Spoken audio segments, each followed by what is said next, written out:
Hello दोस्तों, आपका हमारे YouTube चैनल बंधु क्लासेस में स्वागत है। डेली की तरह हम लोग उत्तर प्रदेश दैनिक समसामयिकी 10 जून 2024 से बनने वाले कुछ महत्वपूर्ण करंट अफेयर्स के प्रश्नों पर चर्चा करेंगे, जो आपके एग्जाम के लिए काफ़ी यूज़फुल होंगे। ये करंट अफेयर्स आपके आने वाले एग्ज़ाम उत्तर प्रदेश पुलिस हो, उत्तर प्रदेश आरओ या उत्तर प्रदेश पीसीएस जैसे महत्वपूर्ण एग्जाम के लिए काफ़ी महत्वपूर्ण होने वाले हैं। तो आइए बिना देरी किए हुए शुरू करते हैं आज की क्लास का पहला प्रश्न। पहला प्रश्न है, हाल ही में किसने भारत की पहली एस्ट्रो टूरिज्म पहल का अनावरण किया है? गुजरात ने, मध्य प्रदेश ने, उत्तराखंड ने या हिमाचल प्रदेश में? तो उत्तराखंड सरकार ने भारत की पहली एस्ट्रो टूरिज्म पहल का किया है, अनावरण किया है। इसको मतलब एस्ट्रो टूरिज्म को बढ़ावा देने के लिए यह अनावरण उत्तराखंड सरकार के द्वारा किया गया है। तो या आपका राइट आंसर क्या हो जाएगा? सी आपका राइट आंसर हो जाएगा, उत्तराखंड सरकार। और यह जो एस्ट्रो टूरिज्म है, यह पहली बार किसी भारतीय राज्य के द्वारा शुरू की गई है। इससे रिलेटेड कुछ और इम्पोर्टेंस फैक्ट देखते हैं, जो भी एग्जाम के लिए महत्वपूर्ण होंगे। उत्तराखंड सरकार ने राज्य में पर्यटन को बढ़ावा देने के लिए मसूरी में नक्षत्र सभा नाम से अपनी तरह का भारत का पहला खगोल पर्यटन आयोजित किया है। यह खगोल पर्यटन पहला खगोल पर्यटन कार्यक्रम 1 और 2 जून 2024 को मसूरी शहर में आयोजित किया गया था, जो पहाड़ों की रानी के रूप में प्रसिद्ध है। यह कार्यक्रम जॉर्ज एवरेस्ट शिखर पर आयोजित किया गया था। ये भी हमें ध्यान रखना है कि इसका जो आयोजन था वह जॉर्ज एवरेस्ट शिखर पर आयोजित किया गया था। अगला प्रश्न देखते हैं। अगला प्रश्न है, हाल ही में रिलायंस इंडस्ट्रीज कहां वैश्विक आर्थिक केंद्र विकसित करेगी? अमरावती में, नवी मुंबई में, चेन्नई में या बेंगलुरु में? तो रिलायंस इंडस्ट्रीज के द्वारा नवी मुंबई में वैश्विक आर्थिक केंद्र विकसित किया जाएगा। तो यह कहाँ विकसित किया जाएगा? महाराष्ट्र के एक शहर है नवी मुंबई में। यह जो वैश्विक आर्थिक केंद्र होगा, यह 3750 एकड़ में क्या किया जाएगा? विकसित किया जाएगा। इसके लिए महाराष्ट्र सरकार और रिलायंस इंडस्ट्री के मध्य 2018 में एक क्या हुआ था? समझौता हुआ था। आइए इससे रिलेटेड कुछ और महत्वपूर्ण फैक्ट देख लेते हैं। रिलायंस इंडस्ट्रीज लिमिटेड नवी मुंबई में एक वैश्विक आर्थिक केंद्र विकसित करने के लिए तैयार है, जिसने 13,400 करोड़ रुपए में 3750 एकड़ जमीन पर सब लीज लेकर इस आर्थिक केंद्र का क्या करेगी? वैश्विक आर्थिक केंद्र का क्या करेगी? विकास करेगी। यह लीज 43 साल की अवधि के लिए होगा और यह एक समझौता ज्ञापन का पालन करता है, जिसे कंपनी ने 2018 में महाराष्ट्र सरकार से समझौते के तहत किया था। अगला प्रश्न देखते हैं। और अगला प्रश्न है, इंपॉर्टेंस प्रश्न है, क्योंकि यहां से प्रश्न कई बार पूछे गए हैं पीसीएस में। हाल ही में किस देश के प्रधानमंत्री ने अरुणा 3 जल विद्युत परियोजना का उद्घाटन किया है? ऑस्ट्रेलिया, नेपाल, इंडोनेशिया या बांग्लादेश? तो यह जो अरुणा 3 जल विद्युत परियोजना है, यह नेपाल के जो प्रधानमंत्री वर्तमान में प्रधानमंत्री हैं प्रचंड के द्वारा इसका उद्घाटन किया गया। तो किस देश के प्रधानमंत्री हैं? तो नेपाल के प्रधानमंत्री प्रचंड के द्वारा अरुणा थ्री जल विद्युत परियोजना का क्या किया गया? उद्घाटन किया गया, जिसके माध्यम से 900 900 मेगावाट 900 मेगावाट विद्युत का उत्पादन किया जाएगा। आइए इससे रिलेटेड कुछ और फैक्ट देखते हैं।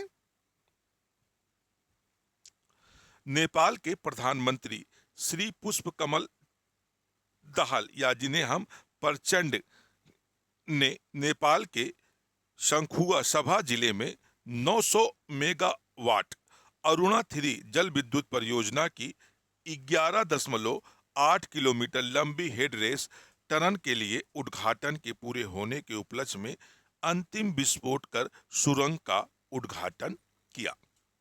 अरुणा थ्री जल विद्युत परियोजना का निर्माण SJVN Aruna three power development company private limited यानी SAPDC द्वारा किया जा रहा है, जो SJVN की पूर्व स्वामित्व वाली एक सहायक कंपनी है। अगला पॉइंट देखते हैं, और अगला पॉइंट है SAPDC यानी SJVN और नेपाल सरकार के बीच एक महत्वपूर्ण सहयोग है, जिसका उद्देश्य अरुणा नदी बेसिन में सतत जल विद्युत उत्पादन के माध्यम से क्षेत्रीय ऊर्जा सुरक्षा को बढ़ाना और आर्थिक विकास को बढ़ावा देना है। आइए अगला प्रश्न देखते हैं। अगला प्रश्न है, हाल ही में भारत और किस देश ने निवेश पर संयुक्त कार्यबल की पहली बैठक आयोजित की है? कतर, जापान, इंडोनेशिया या मालदीव? तो भारत और कतर के मध्य नई दिल्ली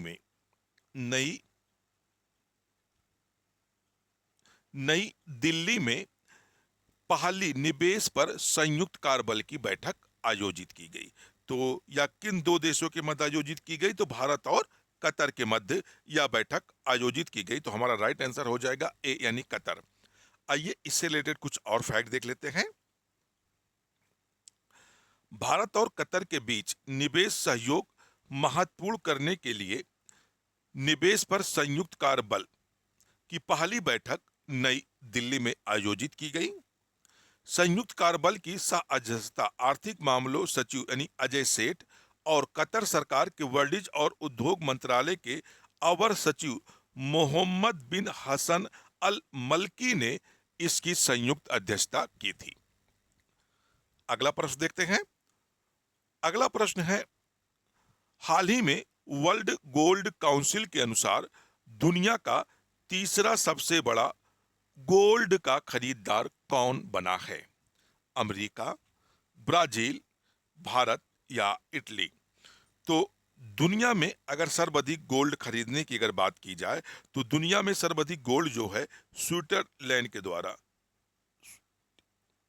स्विट्जरलैंड के द्वारा ये पहले नंबर पर गोल्ड खरीदा है। दूसरे नंबर पर चीन के द्वारा गोल्ड की खरीदारी की गई है और तीसरा नंबर किसका है? तो भारत का है। यानी पूरे दुनिया में तीसरे नंबर पर गोल्ड की खरीद पर भारत है। यानी यह रिपोर्ट किसके अनुसार है? या वर्ल्ड गोल्ड काउंसिल के अनुसार पूरे विश्व में भारत जो है गोल्ड का तीसरा सबसे बड़ा खरीदार है। पहले की अगर बात की जाए तो स्विट्जरलैंड है और दूसरे की बात की जाए तो चीन है। आइए इससे रिलेटेड कुछ और महत्वपूर्ण फैक्ट देखते हैं। भारतीय रिजर्व बैंक यानी RBI ने मई में दुनिया का तीसरा सबसे बड़ा सोना खरीदार रहा।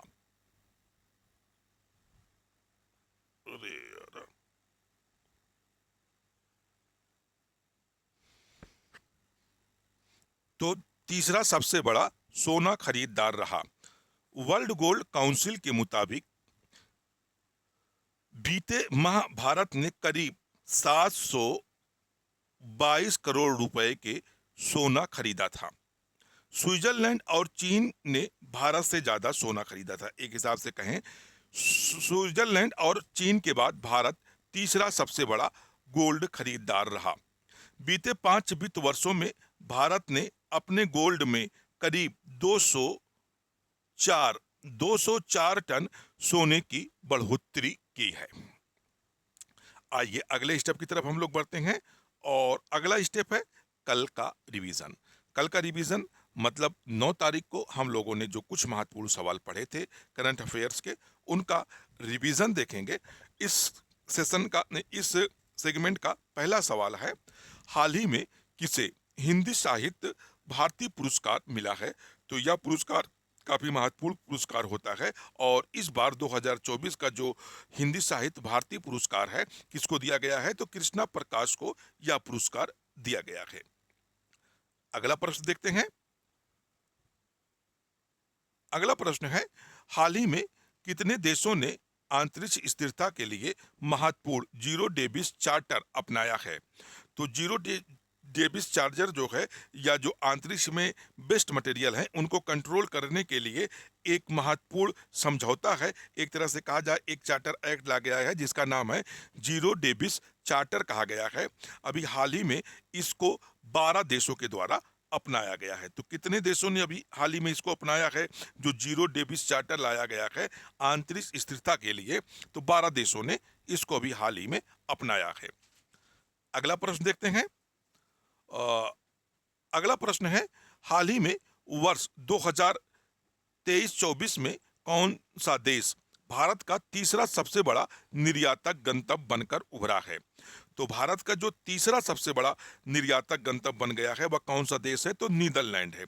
नीदरलैंड जो है ये भारत का तीसरा सबसे बड़ा निर्यातक गंतव्य बना है। अगर पहले की बात की जाए तो पहले नंबर पर यूएसए है, यानी यूएसए है, और दूसरे नंबर पर यूईए है, यूईए है यानी संयुक्त अरब अमीरात है। और तीसरे नंबर पर अब कौन आ गया है? तो नीदरलैंड आ गया है। यानी भारत जिन कंट्रियों को निर्यात करता है उसमें सबसे ज्यादा अमेरिका, दूसरे नंबर पर संयुक्त अरब अमीरात, अब तीसरे नंबर पर नीदरलैंड आ गया है। अगला प्रश्न देखते हैं।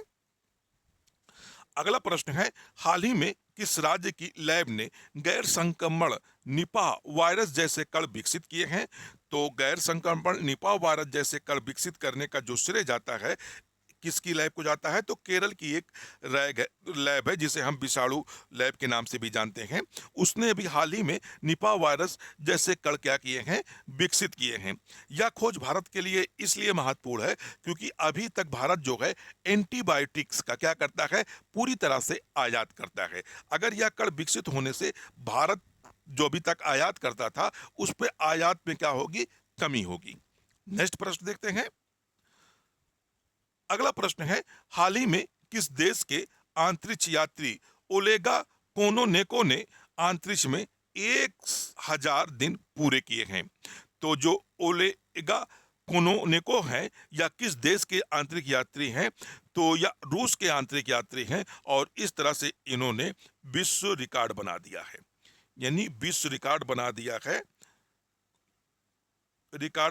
है, ये पहले व्यक्ति बन गए हैं जिन्होंने अंतरिक्ष में 1000 दिन पूरे किए हैं। तो दोस्तों अगर आपको यह वीडियो अच्छा लगा हो तो वीडियो को लाइक और शेयर जरूर करिएगा। चैनल पर नए जुड़े हो तो चैनल को सब्सक्राइब कर लीजिएगा और बेल आइकन का बटन जरूर प्रेस करिएगा। फिर मिलते हैं नेक्स्ट वीडियो में, जब तक के लिए धन्यवाद। जय हिंद दोस्तों।